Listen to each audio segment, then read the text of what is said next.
കാണികൾ നമ്മൾ എന്തറിയുന്നു, കണ്ണീർ മിഴികളെ മറയ്ക്കുന്നു. അലകടൽ നടുവിലും അഖില മനസ്സിലും അണുവിലും പള്ളിയുറങ്ങുന്നു. ഈശ്വരൻ മനുഷ്യനായി അവതരിച്ചു, ഈ മണ്ണിൻ ദുഃഖങ്ങൾ സ്വയം ഭരിച്ചു. ഇരവും പകലും കരയും കടലും ഇടചേർന്ന ജീവിത കളിയരങ്ങിൽ ഈശ്വരൻ മനുഷ്യനായി അവതരിച്ചു, ഈ മണ്ണിൻ ദുഃഖങ്ങൾ സ്വയം ഭരിച്ചു. ഓം ഗുരു ബ്രഹ്മ ഗുരു വിഷ്ണു ഗുരുർദേവോ മഹേശ്വര ഗുരു സാക്ഷാത് പരബ്രഹ്മ തസ്മൈ ശ്രീ ഗുരവേ നമഃ. ഓം ചിന്താലേശായ പരമഗുരുവേ നമഃ. ഓം ചിന്താലേശായ പരമഗുരുവേ നമഃ. ഓം ചിന്താലേശായ പരമഗുരുവേ നമഃ. നമസ്കാരം. ചിന്താലയ ഗുരു വിഷ്വൽ മീഡിയയുടെ പുതിയ ഒരു എപ്പിസോഡിലേക്ക് എല്ലാ മാന്യപ്രേക്ഷകർക്കും സുസ്വാഗതം. ഭഗവാൻ ചിന്താലേശൻ്റെ അത്ഭുത കഥകൾ, ഓരോരുത്തരുടെ അനുഭവങ്ങൾ അവരവരിൽ നിന്ന് തന്നെ കേൾക്കുകയും അത് മറ്റ് ഭക്തർക്ക് കൂടെ ഷെയർ ചെയ്ത് കൊടുക്കുകയും ചെയ്യുകയാണ് ചിന്താലയ ഗുരു വിഷ്വൽ മീഡിയയിലൂടെ ചെയ്തു വരുന്നത്. ഇപ്പോൾ പുതിയ അതിഥികൾ, ഇന്ന് നമുക്ക് അതിഥിയായി വന്നിരിക്കുന്നത് സജിനി അനിലാണ്. ഭഗവാന്റെ ചിന്താലയ ആശ്രമം ഇരിക്കുന്ന ഇതിനടുത്ത് തന്നെ പൂലന്തറ എന്ന് പറഞ്ഞ സ്ഥലത്താണ് മേഡത്തിൻ്റെ താമസം. വളരെ കൊച്ചു പ്രായം തൊട്ട്, അതായത് 7 വയസ്സ് തൊട്ട് തന്നെ, അതായത് അറിവായ സമയം തൊട്ട് ഭഗവാനെ അറിയുകയും ഭഗവാന്റെ ഓർമ്മയിലൂടെ ഭഗവാനെ സ്മരിച്ചുകൊണ്ട് ജീവിക്കുകയും ചെയ്യുന്ന ഒരു വ്യക്തിയാണ് ഇന്ന് അതിഥിയായി വന്നിരിക്കുന്നത്. നമസ്കാരം. ഭഗവാനെക്കുറിച്ച് ഒരുപാട് അനുഭവങ്ങളുണ്ടാവും, എന്നാലും മനസ്സിൽ ഉള്ള സുപ്രധാനമായിട്ടുള്ള കാര്യങ്ങൾ ഭക്തർക്ക് വേണ്ടി വേണം ഷെയർ. എൻ്റെ അച്ഛനിലൂടെയാണ് ഞാൻ ഭഗവാനെ അറിഞ്ഞത്. അച്ഛൻ വളരെ ചെറുപ്പത്തിൽ തന്നെ ഭഗവാന്റെ ഭക്തനായിരുന്നു.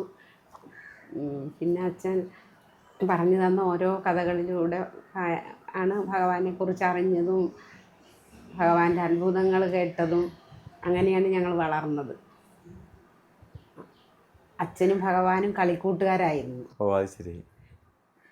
ഭഗവാന്റെ കൂടെ കളിച്ച് വളർന്ന ആളാണ് അച്ഛൻ. അത്രയും ഭാഗ്യം കിട്ടിയ ഒരാളാണ്. അച്ഛൻ്റെ പേരെന്താണ്? അച്ഛൻ്റെ പേര് കൃഷ്ണൻകുട്ടി നായർ.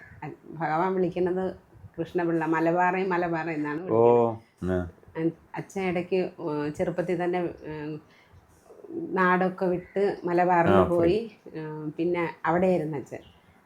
ആ സമയത്ത് ഭഗവാനും ഇവിടുന്ന് തപസ്സിന് വേണ്ടി പല സ്ഥലങ്ങളിൽ പോയി തപസ് അനുഷ്ഠിച്ചുകൊണ്ടൊക്കെ ഇരിക്കുകയായിരുന്നു. ആ സമയത്തൊക്കെ അച്ഛൻ അവിടെയാണ്. പിന്നെ അച്ഛൻ ഇവിടെ വരുമ്പോൾ ഇടയ്ക്ക് ഭഗവാൻ പിന്നെ ആശ്രമത്തിൽ ഇവിടെ വന്നപ്പോൾ അച്ഛൻ അതറിഞ്ഞ് പെട്ടെന്ന് വന്നു. പിന്നെ അങ്ങനെ ഇടയ്ക്കിടയ്ക്ക് പിന്നെ അച്ഛൻ അവിടെ നിന്ന് വരുമായിരുന്നു. വരുമ്പം പിന്നെ ഞങ്ങളെ എല്ലാവരെയും അച്ഛൻ കൊണ്ടുവന്ന് അങ്ങനെ കാണാൻ ഭാഗ്യം കിട്ടിയത് 7 വയസ്സിലാണ്. അതുവരെ കേട്ടറിഞ്ഞു ഈശ്വരൻ എന്ന് പറഞ്ഞാൽ ഭഗവാനെയാണ് ഞങ്ങൾ എപ്പോഴും സ്മരിച്ചുകൊണ്ടിരിക്കുന്നത്. അത്രയ്ക്കും ഭക്തിയാണ് അച്ഛന്. ഭഗവാന്റെ കൂടെ കളിച്ച് വളർന്നതല്ലേ. ഭഗവാൻ ആരാണെന്ന് ചെറുപ്പത്തിലെ അച്ഛന് അറിയാൻ കഴിഞ്ഞിട്ടുണ്ട്. അപ്പോൾ എന്തിനും ഭഗവാനെ തന്നെ ആശ്രയിക്കുന്നത്. ഭഗവാനെ ആശ്രയിച്ചിട്ടുള്ള ഒരു ജീവിതമുള്ള. നേരം വെളുത്താൽ കുളിച്ച് വിളക്ക് കൊളുത്തി ഭഗവാന്റെ ഫോട്ടോ വെച്ച് അതിൽ തിരി കഴിച്ച് വിളക്ക് കത്തിച്ച് നാമം ജപിച്ചിട്ട് പിന്നെ എല്ലാ കാര്യങ്ങളും. അങ്ങനെ പിന്നെ ഞങ്ങളിവിടെ 7 വയസ്സായപ്പോൾ എനിക്ക് കാണാൻ ഭാഗ്യം കിട്ടി. ഇവിടെ കൊണ്ടുവന്നു. പിന്നെ എല്ലാ വർഷവും ജന്മനാളിന് വരുമായിരുന്നു. വരുമ്പം നല്ല ഭയങ്കര വ്രതശുദ്ധിയോടെ എല്ലാവരെയും അച്ഛൻ കൊണ്ടുവന്നിട്ട് പിന്നെ 10 ദിവസം ഇവിടെ തന്നെ ആശ്രമത്തിലെ എല്ലാ നാമജപത്തിലും എല്ലാ കാര്യത്തിലും അതൊരു പ്രത്യേക അനുഭവമാണ്, പറഞ്ഞറിയിക്കാൻ പറ്റാതെ. അങ്ങനെ വന്ന് പങ്കെടുത്ത് പിന്നെ തിരിച്ചു പോകും. പിന്നെ അടുത്ത വർഷത്തിന് വേണ്ടി കാത്തിരിക്കും ഇതേപോലെ വരാൻ. അത് കുട്ടികളായിരിക്കുമ്പോഴേ അത് ഒരു ഭയങ്കര ഒരു ഇതാണ്. അങ്ങനെ വന്ന് പിന്നെ എല്ലാ കാര്യങ്ങളും അച്ഛൻ ഇടയ്ക്കിടയ്ക്ക് എന്ത് കാര്യങ്ങൾ വേണമെങ്കിലും അച്ഛന് പറയണമെങ്കിൽ പോലും അച്ഛൻ ഇരിക്കുന്നിടത്തിരുന്ന് പ്രാർത്ഥിച്ചാൽ മതി, ഭഗവാൻ അറിയാം. അതിൻ്റെ ഓരോ കാര്യങ്ങളും അച്ഛൻ അനുഭവത്തിലൂടെ ഭഗവാൻ കാണിച്ചു കൊടുത്തിട്ടുണ്ട്. എന്ത് കാര്യം ദൂരെ ആയതുകൊണ്ട് അച്ഛൻ അവിടെ ഇരുന്ന് പ്രാർത്ഥിച്ചാൽ മതി, പിള്ളേ ഇങ്ങോട്ട് വരാൻ ബുദ്ധിമുട്ടാണെങ്കിൽ എന്ന് പറയും. എല്ലാ കാര്യങ്ങളും അച്ഛൻ ഭഗവാനെ പ്രാർത്ഥിച്ചിട്ടാണ് ചെയ്യുന്നത്. പിന്നെ വർഷം തോറും അച്ഛൻ മലയ്ക്ക് പോകും, ശബരിമലയ്ക്ക്. അപ്പോൾ മലബാറിൻ്റെ ആയതുകൊണ്ട് അവിടെ നിന്നുള്ള കുറേ പേരെയൊക്കെ അച്ഛൻ കൊണ്ടുവന്ന് ഇവിടെ കാണിച്ച് തൊഴുത് അനുഗ്രഹം വാങ്ങിച്ചിട്ടാണ് മലയ്ക്ക് പോണത്. പിന്നെ അച്ഛൻ അങ്ങനെ ഇരിക്കുമ്പോൾ അച്ഛന് ഇടയ്ക്ക് ഇവിടെ വന്ന് പോയി ഭഗവാനെ കണ്ട് അങ്ങനെയൊക്കെ ആയി. അങ്ങനെ ജീവിച്ചു പോന്നപ്പോൾ അച്ഛന് ഒരു 53 വയസ്സിലൊരു ഹാർട്ട് അറ്റാക്ക് ഉണ്ടായപ്പോൾ അത് കുറച്ച് സീരിയസ് ആയിരുന്നു. ഡോക്ടർമാരെല്ലാവരെയും അറിയിക്കാനൊക്കെ പറഞ്ഞു. അങ്ങനെ എന്തായാലും ഭഗവാന്റെ അനുഗ്രഹം കൊണ്ട് ഒരു കുഴപ്പമില്ലാതെ രക്ഷപ്പെട്ടു. അത് ഹോസ്പിറ്റലിൽ നിന്നൊക്കെ വിട്ട് കഴിഞ്ഞപ്പോൾ അച്ഛൻ ഇവിടെ ഓടിയെത്തി ഭഗവാനെ കണ്ടപ്പോൾ ഭഗവാനും അച്ഛനും ഭയങ്കര സങ്കടമായി. ഭഗവാൻ പറഞ്ഞു അച്ഛൻ്റെ അടുത്ത് വന്നു, പിള്ള ഒന്നും കൊണ്ടും പേടിക്കണ്ട, ഒരു 15 വർഷം പിള്ള ഒന്നും പേടിക്കണ്ട, ഒരു കുഴപ്പവും വരില്ല 15 വർഷത്തേക്ക്. അത് പിന്നെ ഞങ്ങൾ അച്ഛൻ വീണ്ടും അങ്ങ് വന്ന് പിന്നെ ഇടയ്ക്കിടയ്ക്ക് വീണ്ടും ഇവിടെ വരും, പ്രാർത്ഥിക്കും, ഭഗവാനെ കാണും, എല്ലാം അങ്ങനെയുണ്ട്. പിന്നെ എന്ത് കാര്യത്തിനും ഭഗവാൻ ഏതൊരു ദുർഘടം പിടിച്ച വഴിയിലൂടെ അച്ഛൻ ഒറ്റയ്ക്കൊക്കെ യാത്ര ചെയ്യേണ്ടി വരുമ്പോഴൊക്കെ ഭഗവാന്റെ ഒരു സാമീപ്യം അച്ഛന് ഭഗവാൻ കൊടുക്കാറുണ്ടായിരുന്നു. ഒരു നല്ല ഒരു സുഗന്ധം അച്ഛനെ ഇങ്ങനെ വലയം പ്രാപിക്കും. അപ്പം അച്ഛൻ ആദ്യമൊക്കെ അച്ഛന് അത് ഒരു എന്തോ ഒരു അത്ഭുതം പോലെ അപ്പോൾ തോന്നിയിട്ട് അച്ഛൻ പിന്നെ ഭഗവാൻ ഇങ്ങനെ വന്ന് കണ്ടപ്പോൾ ഒരിക്കൽ പറഞ്ഞു, ഇങ്ങനെ ഭഗവാനെ എനിക്ക് എൻ്റെ കൂടെ ഇങ്ങനെ എപ്പോഴും ഒരു സുഗന്ധം വരുന്നുണ്ട്, അത് പിന്നെ കൃഷ്ണപിള്ള വിളിക്കുമ്പോൾ എനിക്ക് വരാതിരിക്കാൻ പറ്റുമോ എന്ന് പറഞ്ഞു. അതൊക്കെ ഭയങ്കരമായ പിന്നെ എന്തോ പറയാൻ അത്രയും. പിന്നെ ഒരിക്കൽ പിന്നെ അച്ഛൻ ടൗണിൽ നിന്നപ്പം മലബാറിൽ വെച്ചിട്ടാണ്, ടൗണിൽ നിന്നപ്പോൾ 2 ബസ്സുകൾ തമ്മിലിങ്ങനെ കൂട്ടി അച്ഛൻ അതിൻ്റെ ഇങ്ങനെ ഒരു ഇടിച്ചതുപോലെ ആയി. അപ്പോൾ ഭഗവാൻ ഇവിടെ ഇരുന്നുകൊണ്ട് ആ സൗണ്ട് കേട്ടു. ഓടി അവിടെ ഭഗവാനത് പെട്ടെന്ന് മനസ്സിലാക്കാൻ പറ്റി. വലിയൊരു സൗണ്ട് കേട്ട് ഭഗവാൻ തിരിഞ്ഞു നോക്കിയപ്പോൾ അച്ഛൻ ഇങ്ങനെ ആ ബസ്സിൻ്റെ ഇടയിൽ ഇങ്ങനെ നിൽക്കണമെന്ന് കണ്ടത്. എല്ലാം കാണാൻ പറ്റുമല്ലോ. അങ്ങനെ പെട്ടെന്ന് പിറ്റേ ദിവസം ഇവിടുന്ന് ഒരാളെ അങ്ങോട്ട് പറഞ്ഞു വിട്ടു, കൃഷ്ണപിള്ളയ്ക്ക് എന്തോ അപകടം സംഭവിക്കാനുള്ളതാണ്, അങ്ങനെ പോയി അന്വേഷിച്ച് വരണമെന്ന് പറഞ്ഞു. അങ്ങനെ ഭഗവാനെ ഇവിടുന്ന് വിട്ട ആൾ അവിടെ വന്ന് കണ്ടപ്പോൾ അച്ഛൻ പറഞ്ഞു, അച്ഛൻ ആകെപ്പാടെ വലിയൊരു വിഷമമായിപ്പോയി. അങ്ങനെ പല അത്ഭുതങ്ങളും അച്ഛൻ്റെ ജീവിതത്തിൽ കാണിച്ചു തന്നിട്ടുണ്ട്. ഞങ്ങൾക്ക് ഒരുപാട് കാര്യങ്ങൾ, എന്തൊരു കാര്യം വിചാരിച്ചാലും നമ്മളത് വിചാരിച്ച് ഒരു ടെൻഷനൊക്കെ ഉണ്ടെങ്കിലും ആ കാര്യം വളരെ ഭംഗിയായിട്ട് നടന്നിട്ട് നമ്മൾ അത് തിരിഞ്ഞു നോക്കുമ്പോൾ ഇത്ര ഭംഗിയായിട്ട് നടന്നല്ലോ നമുക്ക് തന്നെ ഒരു അതിശയം തോന്നും. എന്ത് കാര്യത്തിന് ഇറങ്ങിയാലും അത് എങ്ങനെ നടക്കണം എന്ന് അറിഞ്ഞുകൂടാ, അത്രയും വളരെ ഭംഗിയായിട്ടാണ് എല്ലാ കാര്യങ്ങളും നിറവേറ്റി തരുന്നത്. എപ്പോഴും ആ ഒരേ ചിന്തയിൽ ഇങ്ങനെ നടക്കുകയില്ല.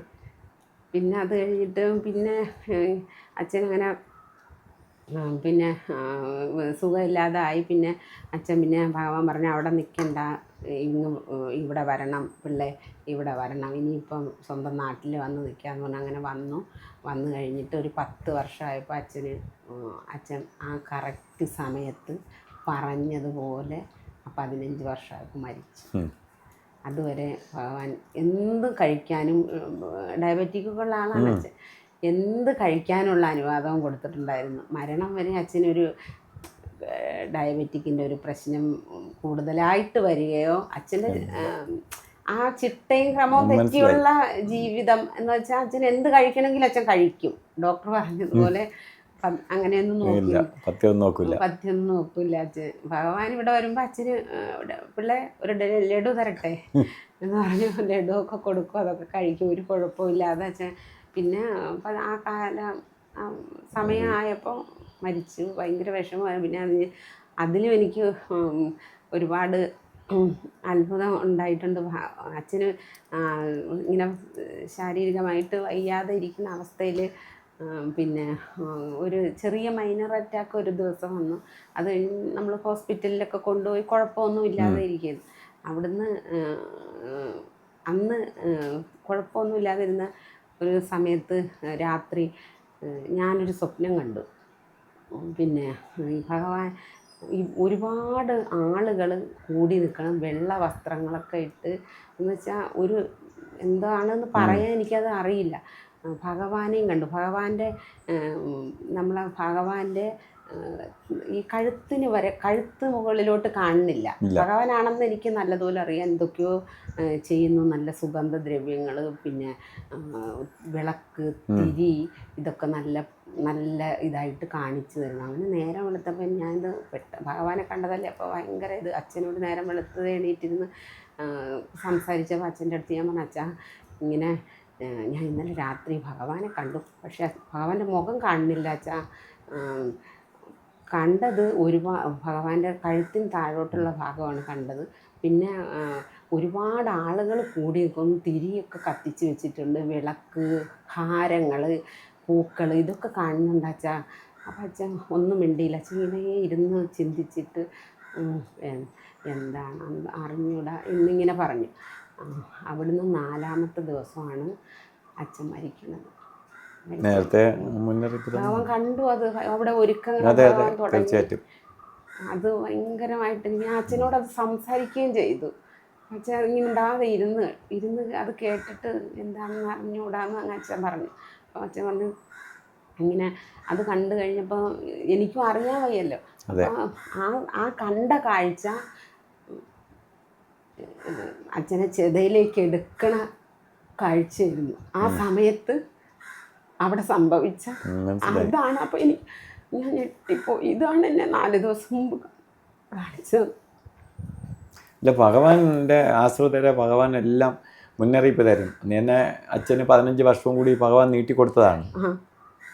നിങ്ങൾ ആ സമയത്ത് പോണ്ട എന്ന് വെച്ചിട്ട് ഞാൻ പഠിച്ചുകൊണ്ടിരിക്കുന്ന നിങ്ങളെയൊക്കെ കാര്യങ്ങളൊന്നും ആവായത് അതെല്ലാം കൂടി നടത്താൻ വേണ്ടി കൊടുത്തതാണ് അത്രയും പീരീഡ്. അതെനിക്ക് ഭയങ്കര ഇപ്പോഴും ഞാനെന്താ അത് മറക്കാൻ നമ്മളിങ്ങനെ അതെപ്പോഴും. പിന്നെ തീർച്ചയായിട്ടും അത് ആ കാഴ്ച എനിക്ക് അപ്പോൾ അതെന്ന് പറഞ്ഞാൽ ആ സമയത്തുള്ള ആ കാഴ്ചയാണ് കാണിച്ചു തന്നത്. അച്ഛനോട് ഞാനത് പറയുകയും ചെയ്തു. അപ്പോൾ അതിനുള്ള ഒരുക്കങ്ങൾ ഇവിടെ ഭഗവാൻ തുടങ്ങിയിട്ടുണ്ട്. ആ സമയത്ത് ഒരു ഓണത്തിൻ്റെ സമയം, ഓണം കഴിഞ്ഞിട്ടാണ് അച്ഛൻ മരിക്കണത്. അപ്പോൾ ആ ഓണത്തിൻ്റെ 4 ദിവസം കഴിഞ്ഞിട്ട്, ഓണം കഴിഞ്ഞ് കന്നി ചിങ്ങം 31 കന്നി 1 ആ സമയത്ത് പിന്നെ അച്ഛൻ പിന്നെ മരിക്കണതിൻ്റെ 3-4 ദിവസം മുമ്പായിരുന്നു ഓണം. ആ ഓണ സമയത്ത് ഞാനും അമ്മയും ഇവിടെ വന്നപ്പോൾ ഭഗവാൻ പറഞ്ഞു, പെട്ടെന്ന് ഞങ്ങളെ കാത്തിരിക്കും പോലെയാണ് ഇരുന്നത്. ഒരുപാട് ആളുകളുണ്ട് ഓണത്തിന്, എല്ലാ പ്രാവശ്യം ഇവിടെ വന്നിട്ടാണ്. അപ്പം അച്ഛന് വരാൻ വയ്യ. അച്ഛൻ ഞങ്ങളെ നിർബന്ധിച്ചാണ് വിട്ടത്. പോയിട്ട് അപ്പം ഞങ്ങൾ അവിടെ വീട്ടിലെല്ലാ ഒരുക്കങ്ങളും എല്ലാം ചെയ്ത് വെച്ചിട്ട് ഒരു 10 മണിയായപ്പോൾ ഇവിടെ വന്നപ്പോൾ ഒരു പിന്നെ തുണിക്കവറുമായിട്ട് ഭഗവാൻ ഇങ്ങനെ ഇരിക്കുന്നുണ്ട്, ആളുകളുടെ ഇടയിൽ ഇരിക്കുകയാണ്. ഞങ്ങളെ കണ്ടതേ പെട്ടെന്ന് വിളിച്ചിട്ട് ആ കവർ ഇങ്ങനെ തന്നിട്ട് പറഞ്ഞു, പെട്ടെന്ന് കഴിച്ചുകൊണ്ട് പോകണം എന്ന് പറഞ്ഞു. അപ്പം ഞങ്ങൾ പെട്ടെന്ന് പോയി കഴിച്ച് അവിടെ നിന്നില്ല. ഈ തുണി കൊണ്ടുപോയി അവിടെ ചെന്ന് തുണിക്കവർ തുറന്ന് നോക്കിയപ്പോൾ അച്ഛനുള്ള മുണ്ടും നേരിയതുമായിരുന്നു. അങ്ങനെ അത് പിന്നെ അങ്ങനെ അച്ഛനുമായിട്ട് കൂടുതൽ കളിച്ച് വളർന്ന ആളാണ്. എവിടെ പോയാലും വേളാവൂർ അമ്പലത്തിലൊക്കെ അച്ഛനുമായിട്ട് കപ്പലണ്ടി കച്ചവടത്തിന് ഭഗവാൻ കൂടെ പോകുമായിരുന്നു. എന്നിട്ട് അച്ഛൻ കിടന്നുറങ്ങുമ്പം ഭഗവാനാണ് കാവലിരിക്കുന്നത്. അത്ര ഒരു കൂട്ടാണ് കൊച്ചിലെ ഭയങ്കര ഭഗവാന്റെ ഞങ്ങളടുത്ത് അച്ഛൻ പറഞ്ഞിട്ടുള്ള മരണം വരെ ആശ്രമത്തിൽ കയറി പോകാനുള്ള ഭാഗ്യം തരണേ എന്ന് പ്രാർത്ഥിക്കണം. വേറൊന്നും ഉണ്ടാകുമ്പോൾ അത് തന്നെയാണ് ഏറ്റവും വലിയ ഭാഗ്യം. അത് കിട്ടിയ ബാക്കി എല്ലാം കിട്ടും. എന്നും പതിവായിട്ട് എനിക്ക് വരാൻ പറ്റാറില്ല. എന്നാലും അതൊരു ദിവസം ഞാൻ ഇവിടെ വന്ന് എനിക്ക് പതിവായിട്ട് എന്തെങ്കിലും കാരണം കൊണ്ട് അത് മുടങ്ങും. എങ്ങനെയാണ് നമ്മൾ വരാൻ എത്ര ശ്രമിച്ചാലും ചിലപ്പോൾ അത് മുടങ്ങിക്കളയും. മുടങ്ങിപ്പോകും. അപ്പം ഒരു ദിവസം ഞാൻ ഇതുപോലെ വന്നിട്ട് കുറേ ദിവസം വരാതിരുന്നിട്ട് വന്നിട്ട് ഞാൻ മുമ്പിൽ ഭഗവാനെ മുമ്പിൽ നിന്ന് കരഞ്ഞ് പ്രാർത്ഥിക്കുമ്പോൾ പ്രാർത്ഥിക്കും, ഭഗവാനെ നാളെ വരാൻ പറ്റണേ, നാളെ വരാൻ പറ്റണേ. അപ്പോൾ വേറൊരാൾ വന്ന് അടുത്ത് നിന്ന് ആ ആളുടെ അടുത്ത് പറയണ്, നാളെ വരണമെങ്കിൽ ഞാൻ വിചാരിക്കണം, നിങ്ങൾ നാളെ ഇവിടെ വരണമെങ്കിൽ ഞാനും കൂടെ മനസ്സ് എൻ്റെ മനസ്സും കൂടെ ഉണ്ടെങ്കിലേ വരാൻ പറ്റുള്ളൂ. അപ്പം ആള് എന്നെയാണ് പറഞ്ഞത്. അതെ, നമ്മളെ പറയണ എല്ലാം കേൾക്കുമല്ല, മനസ്സിൽ പറയണ ഭഗവാൻ കേൾക്കുമല്ല. പിന്നെ ഞങ്ങളെല്ലാവരും ആശ്രമത്തിലെ ഭഗവാന്റെ പരമഭക്തരാണ്. മരണം വരെ അങ്ങനെ തുടരണം എന്നാണ് ആഗ്രഹം. അതില് മാഡത്തിന്റെ അനിയത്തി ചേച്ചി ആരോ ഇല്ലേ? എൻ്റെ ചേട്ടൻ ഉണ്ട്, ചേച്ചിയുണ്ട്, ഒരു അനിയനുണ്ട്, സഹോദരൻ ദാസ് എന്ന് പറയുന്നത്. അതെ, എനിക്കറിയാം. അല്ല, പണ്ട് നിങ്ങൾ തൂക്കാനൊക്കെ വരുമായിരുന്നു. ചേച്ചി ചെറുപ്പത്തിലേ ഇവിടെ കൊണ്ടാക്കിയിട്ടുണ്ട്. ഭഗവാന്റെ അടുത്ത് നിന്ന് ഒരുപാട് കളിച്ച് ഭഗവാന്റെ വളരെ പണ്ട് ശൈല എന്നാണ് എനിക്കറിയാം. ചേച്ചി നല്ല കുട്ടികൾ അന്ന് ഇവിടെ പണ്ട് കുറെ കുട്ടികളെ ഉണ്ടായിരുന്നല്ലോ. ആ സമയത്തൊക്കെ ഭഗവാന്റെ ഒരുപാട് ഇത്. അതാണ് ഞാൻ ചോദിച്ചത്. അങ്ങനെ എനിക്ക് ഓർമ്മയുണ്ട്. കൊച്ചിലെ ഞാനിവിടെ നിൽക്കുമ്പോൾ തന്നെ മലബാറെന്ന് പറഞ്ഞ അച്ഛനും ഭഗവാന് ഭയങ്കര ഇതാണ്. അത്രയ്ക്കറിയാം. അത്ര കാര്യമാണ്. അപ്പോൾ ഇത്രയും സമയം കൊച്ചിലെ ഉള്ള ഭഗവാന്റെ ഒരു എന്താ പറയും സുഹൃത്തും ഭഗവാന്റെ കൂടെ ഉണ്ടായിരുന്ന, അല്ലെങ്കിൽ കൂടെ കൊച്ചു പ്രായത്തിൽ കളിച്ച് വളരുകയൊക്കെ ചെയ്ത ആളിൻ്റെ മോളാണ് ഇപ്പോൾ ഇന്ന് നമുക്ക് അതിഥിയായി വന്നിരിക്കുന്നത്. ഇപ്പോൾ മാഡത്തിനെ ഇന്ന് വന്ന് ഈ ചാനലിൽ വന്നില്ലായിരുന്നെങ്കിൽ നിങ്ങൾ ആരും അറിയില്ല. ചിലപ്പോൾ ഈ അച്ഛൻ്റെ കാര്യം പോലും അറിയില്ല. ഭഗവാൻ പറഞ്ഞ് ഈ പോത്തങ്കോട്ടുള്ള കുറച്ച് പേർക്ക് അറിയാവുന്നുള്ളതിലുപരി നമ്മളെ ആശ്രമ ബന്ധുക്കൾക്ക് മലബാർ എന്ന് പറഞ്ഞ് എല്ലാവരും കേട്ടിട്ടുണ്ട്. പണ്ടുള്ളവർക്ക് എല്ലാ സ്വാമി ഇങ്ങനെ ആ ബാക്കിലേ പറയുള്ളൂ, പേരൊന്നും പറയത്തില്ല. ആ മലബാറിന്റെ മോള് അച്ഛനെ അന്വേഷിച്ച് ഭഗവാൻ ഈ തപസ് ചെയ്തുകൊണ്ടിരുന്ന സമയത്ത് മലബാറിൽ വന്നിട്ടുണ്ട്. വന്ന സമയത്ത് ഒരു ദിവസം വന്നപ്പോൾ ഈ കൃഷ്ണ തിരുവനന്തപുരത്ത് നിന്ന് വന്ന് താമസിക്കുന്ന കൃഷ്ണപിള്ള എവിടെയാണ് താമസിക്കണേന്ന് അറിയുമെന്ന് ഒരാളിങ്ങനെ നടന്നു പോകുമായിരുന്നു. അപ്പോൾ അയാളോട് ചോദിച്ചു. അപ്പം ഞാൻ കാണിച്ചു തരാം, എനിക്കറിയാമെന്ന് അയാൾ പറഞ്ഞു. അപ്പോൾ ഭയങ്കര മഴയായിരുന്നു. അയാൾ പറഞ്ഞു, ഈ നനയണ്ട, ഈ കുടയിലോട്ട് കയറി നിന്നോ, ഞാൻ അങ്ങോട്ട് ആക്കിത്തരാം എന്ന് പറഞ്ഞു. അങ്ങനെ ഇയാൾ പറഞ്ഞപ്പോൾ ഭഗവാൻ നിങ്ങൾ നടന്നോളി, ഞാൻ വരാമെന്ന് പറഞ്ഞു. അയാൾ കുറേ നടന്ന് തിരിഞ്ഞു നോക്കിയപ്പോൾ ഭയങ്കര മഴയാണ്. ഭഗവാൻ ഒരു തുള്ളി മഴ പോലും നനഞ്ഞിട്ടില്ല. ഭഗവാന്റെ നേരത്ത് മഴ മാറിക്കൊടുക്കും. പോകുമ്പോൾ ഒരു തുള്ളി മഴ പോലും. അങ്ങനെ അച്ഛനെ ഇയാൾ പിന്നെ അച്ഛനെ വന്ന് കണ്ടിട്ട് അതാരാണെന്നൊക്കെ ചോദിച്ചു ഒരുപാട്. അപ്പോൾ ഭഗവാൻ ഇവിടെ വരുമ്പോൾ എല്ലാ പ്രാവശ്യം അച്ഛനോട് ചോദിക്കുമായിരുന്നു അയാളെ കാര്യം. പക്ഷെ അയാൾക്ക് ഇവിടെ വരാനുള്ള ഒരു ഭാഗ്യം കിട്ടിയില്ല. ഭഗവാൻ വിളിക്കണമല്ലോ, ഭഗവാൻ വിളിക്കാതെ കാണാൻ പറ്റില്ല. അപ്പോൾ ഇത്രയും സമയം ഭഗവാന്റെ ചാനലിൽ വന്ന് ഭഗവാന്റെ ഭക്തർ, അപ്പം മാഡത്തിനെ പോലെ തന്നെ ഒരുപാട് ഭക്തർ ഭഗവാനുണ്ട്. അവരൊക്കെ ഈ ചാനൽ എല്ലാ ആഴ്ചയിലും ആ ദിവസം കാത്തിരിക്കുന്ന ആൾക്കാരുണ്ട്. അപ്പോൾ അവരിലേക്ക് മാഡം വന്ന് ഇത്രയും സമയം സംസാരിച്ചതിന് ഒന്നുകൂടി നന്ദി പറയുന്നു. നമസ്കാരം.